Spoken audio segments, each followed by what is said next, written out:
enquêté, ils se sont renseignés.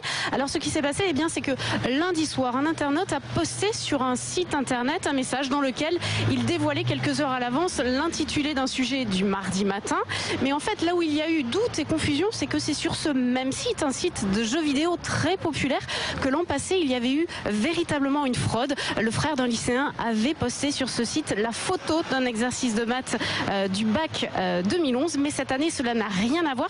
Je vous propose d'écouter Cyril Moreau de l'Éducation nationale au micro de Marion Ruot. Une partie du sujet de l'épreuve anticipée de première S en histoire géo, donc le thème sur la guerre d'Algérie a été dévoilé sur un forum.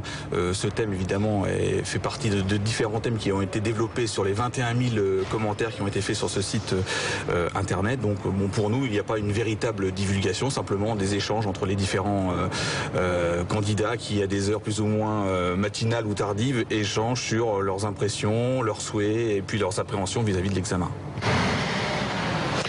En 2011, 250 élèves avaient été sanctionnés pour triche. Je vous rappelle qu'un élève qui fraude encourt jusqu'à 3 ans de prison et 9 000 € d'amende.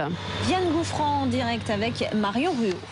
L'heure de la rentrée pour les deux députés du Front National. Marion Maréchal-Le Pen et Gilbert Collard sont arrivés ce matin au